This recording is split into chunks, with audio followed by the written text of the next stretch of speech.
Figure it out. Hello, this is Adam Koralik from Figured Out Productions. The following video is a video of some kind, and I hope you enjoy it.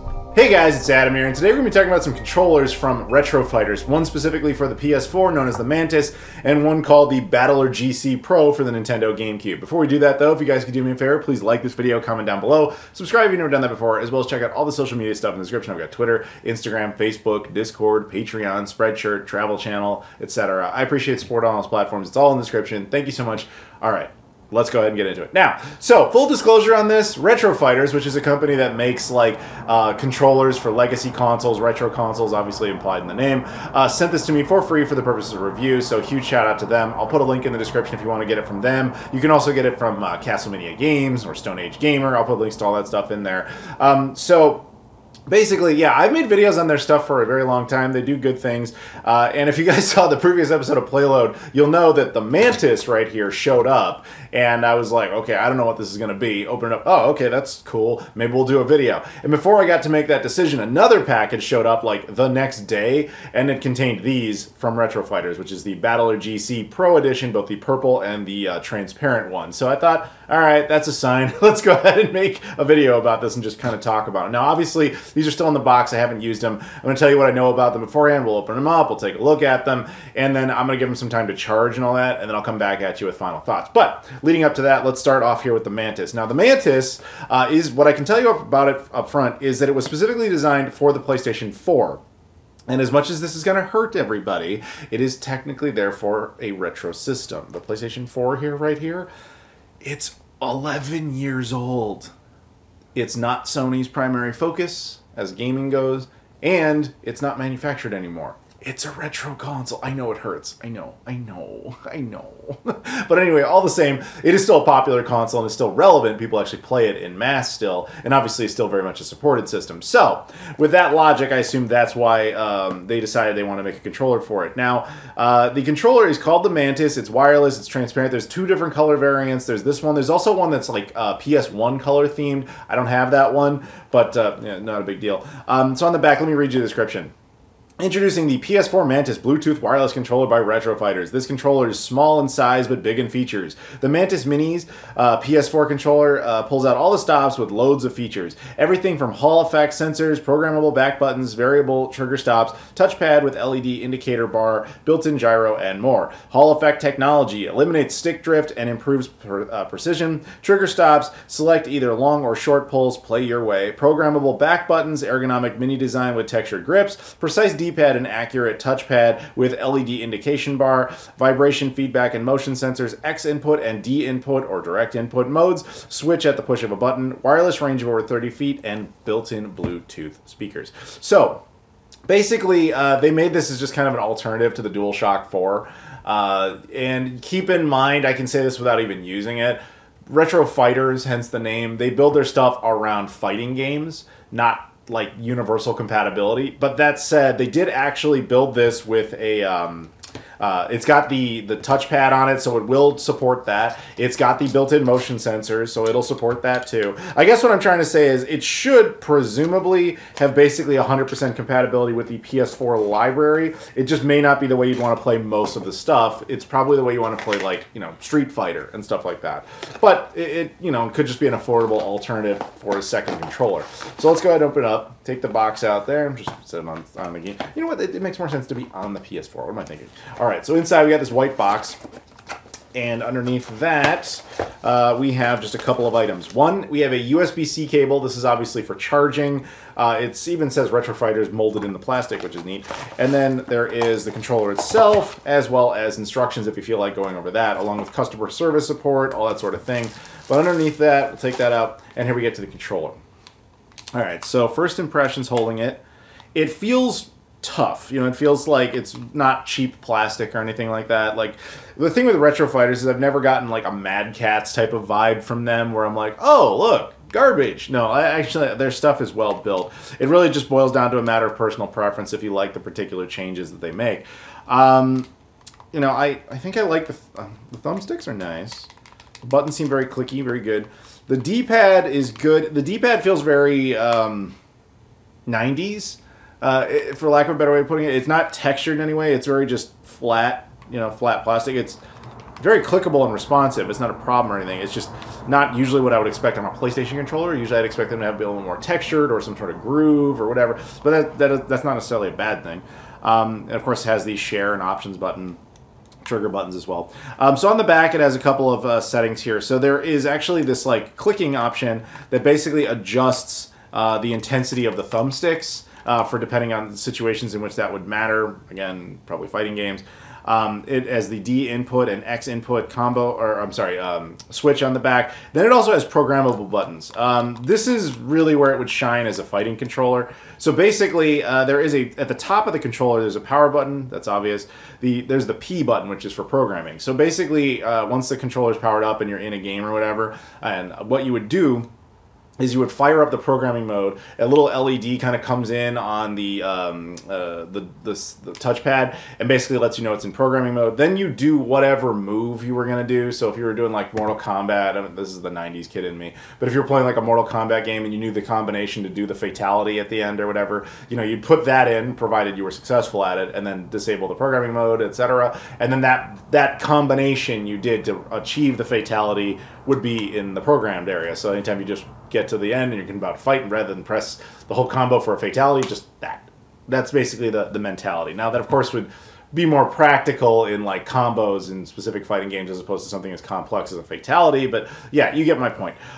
So that's how that works. So yeah, on the surface, it seems nice. I'm looking forward to actually trying it out. As with any other controller like this, you know, we'll do that with this as well. It's best not to use it right away. You should really charge it and let it get all the way through to a complete charge, because once you do that, it prolongs battery life. So even though they will come stock with charge already. So that said, we'll move on from the Mantis over to the Battler GC. As I said, this just kind of showed up again. That's what Retro Fighters tends to do to me. They don't tell me they're sending me anything. Stuff just arrives. So I was like, all right, whatever. Let's do it. The Battler GC. Now, here's the thing with this one. Actually, you know what? Before we skip on to that, I do want to say one other thing about this, because this is subtle. But see, the thing is, these don't. They used to use 2.4 gigahertz for connection. I believe this one now uses Bluetooth.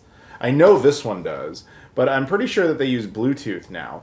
And the reason, it doesn't mention it, which is interesting, because I'm pretty sure it uses Bluetooth. Now, the only reason that matters is Bluetooth compatibility would mean that it would work with other devices unexpected. Like this one will officially claim it supports PS4 and that it will support PC. Now, if it supports PS4, what it means by that is like, okay, yeah, it'll work obviously on the PS4, PS4 Pro. It'll actually work on the PS5 as well. It's just that it'll only work, you know, at the menu, or it'll work on PS4 games within the PS5 ecosystem. However, Bluetooth means it opens up the door to some unofficially supported options, whether it's something like your phone, hypothetically, if you want to do like, you know, play emulators or whatever on your phone. I'm not going to do that, but like if it supports Bluetooth, it can do that. But the other thing that's interesting about that is the retro gamer in me, and I know I've done videos on these things, there are all sorts of Bluetooth dongles now for various consoles where the console's kind of obscure and it doesn't have a lot of controller options. So like the PCFX, the CDI, even the Neo Geo and Neo Geo CD, hell, even the Dreamcast, oddly enough, have Bluetooth dongles now that I've done videos on. It would mean, if this is Bluetooth compatible, that very likely this controller would actually work with those devices, meaning you could actually use this to rock your CDI rather than needing like the spoon controller, or if you're lucky enough to have that SNES inspired controller. Oh, I accidentally turned it on. It's just flashing green, but we're going to ignore that. But anyway, yeah, so that's cool. But that's why Bluetooth actually matters, because 2.4 gigahertz connection, nice, but it's not actually like the exact thing we would want if you want it to work on other devices. But yeah, that's why I'm just mentioning that, because that's actually relevant here. So here we have the Battler GC. Now the original Battler GC, this is the Pro, I did a video on as well. I want to focus on the differences. So first off, it comes in two colors. There's the purple, which is the one we're going to open up. And then there's the like crystal one. The crystal one, I'm calling it crystal, but I think they would just call it transparent. That one is apparently a limited edition, 2,000 units, and that's all they're doing. This is going to be the stock one you're going to see more readily. Let me go ahead and read the back for you. So, introducing the Battler GC Pro, the latest innovation in GameCube controllers. As the launch product in the Pro Series lineup, this controller boasts groundbreaking designs with cutting-edge features. The Battler GC is meticulously crafted for ergonomic, comfort and compatible with GameCube, Wii U, Switch, and PC. There's a huge asterisk and all that, but we'll get back to it. Experience the enhanced precision of pressure-sensitive Hall effect button triggers, now complemented by a new digital click. Seamlessly switch between 2.4 gigahertz and Bluetooth connectivity with our dual wireless technology, offering you flexibility to choose your preferred connection method. Extend your GameCube gaming experience with a rechargeable battery that lasts over 10 hours.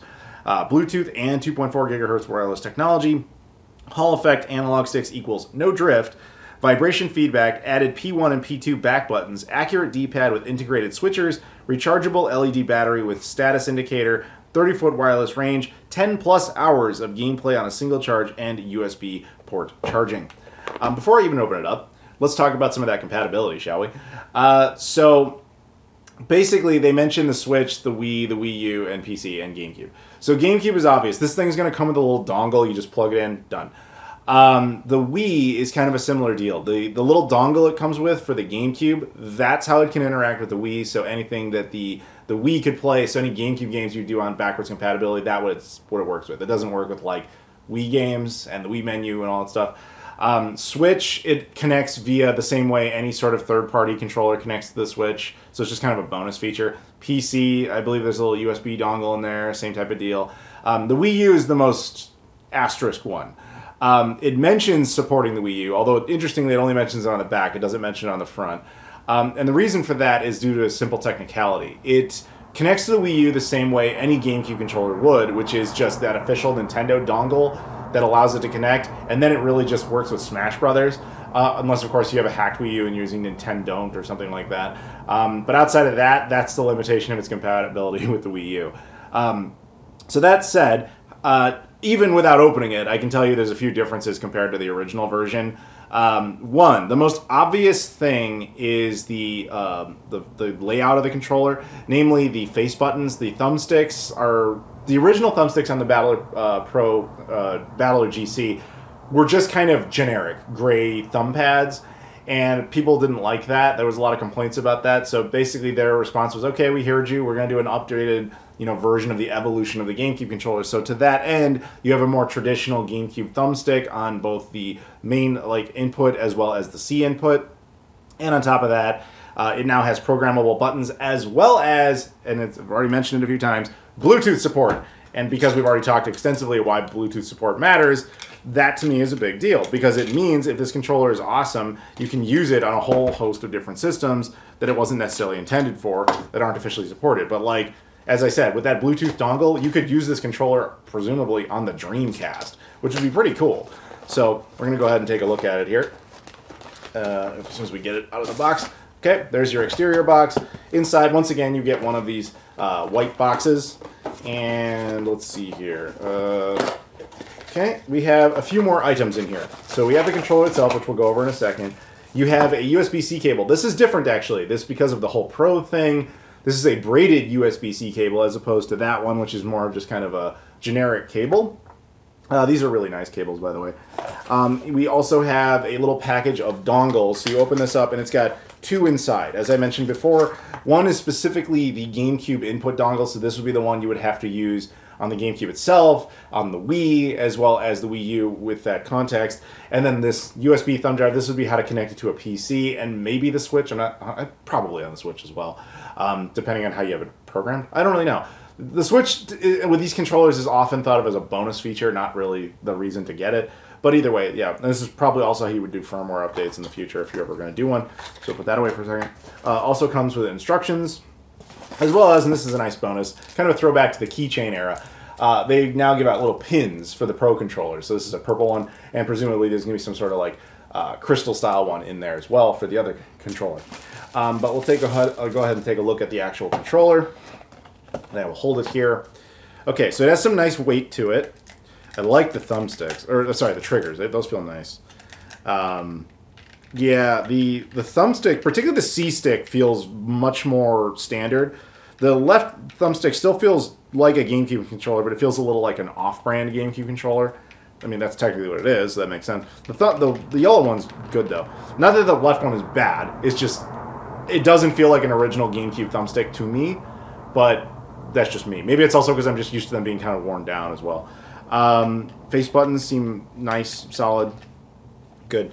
And on the back, as I said, there's programmable buttons now, as we went over with the Mantis controller. And then you have this switch here that just allows you to swap between Bluetooth and 2.4 gigahertz. And that's a nice, subtle feature that actually gives a lot more additional mileage out of it. It's using now kind of the same generic faceplate, if you will, that they've been using for a few different controllers, including like the Hunter for the OG Xbox and stuff like that. So, yeah, cool. Yeah, I'm going to go ahead and charge these, play with them for a little while, and then come back at you with final thoughts. First and foremost, I do want to amend something from earlier. Yes, this is in fact Bluetooth technology, so yes, it does. It is able to, theoretically anyway, support other systems. I'm going to be honest, I really just use this within the system it was designed for, a PS4 ecosystem, and this within a GameCube. As I mentioned before, all those other systems are supported. The Bluetooth integration, though, that's the more interesting one to me, and those should work just fine. Honestly, that's going to sound kind of weird. To me, that's the highest product value. Like, okay, I have a bunch of PS4 controllers. I have a bunch of, GameCube controllers. This is probably one of the better ways to play the GameCube. I don't know if I would actually use this for the PS4 in general. Maybe specific fighting game scenarios, because again, that's what it was designed for. I personally like a bigger, beefier controller than this for that. But as far as fighting games go, this kind of has more of that like ASCII pad type of vibe. Like if you want a fighting game and you're the fighting game type of purist, you're probably going to really like this. Everything else it does on the PS4 is more of like a bonus feature. It does technically work with the library, but it's probably not the way you want to play it in most instances. But this isn't really any sort of secret. Again, the name of the company is Retro Fighters. However, I feel like the Pro GameCube controller has a broader universal appeal within the system, and therefore it's much easier to recommend. I got more used to the thumb pad. I think it really was just kind of my hands feeling used to like more worn down controllers. It's also nice that, again, it's an improvement over the Wavebird, and the fact that it's also an improvement over its predecessor is also nice as well. So this is probably the way I would actually play the GameCube for the most part, if I'm honest. But yeah, and there's not really much else to say beyond that. I think they're very well built products. They're solid. I would say check them out if you want to. There's links in the description. I'll put 3 different ones, but you can go to Retro Fighters themselves. You can go to Castlevania Games. You can go to Stone Age Gamer. Whoever you want, no problem. Yeah, I do think these are pretty cool. Just be in mind what their use case for is. But the additional one that they don't mention, like I said, I would consider if you're like a guy like me where you're really into the obscure retro, again, your CDIs, your PCFX, etc. Technically, because of those Bluetooth dongles, these should work on there. I didn't actually test that, but I'm sure it would. I'd be shocked if it didn't. The Switch Pro controller does. That's usually my go-to.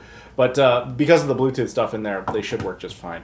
But that said, I think they're very cool. So huge shout out to Retro Fighters for sending this my way. And of course, thanks to you guys for watching. So if you guys could do me a favor though, before you go, if you could like the video, comment down below, subscribe if you've never done that before, as well as check out all the social media stuff in the description: Twitter, Instagram, Facebook, Discord, Patreon, my Spreadshirt, travel channel, etc. I appreciate support on all those platforms. It's a simple click, guys. Go in there, just follow. I appreciate it. It's awesome. And then if we hang out in the Discord, that's always good too, because you can make new friends. It's a great place over there. Thank you very much for watching, everybody, and I'll see you all later.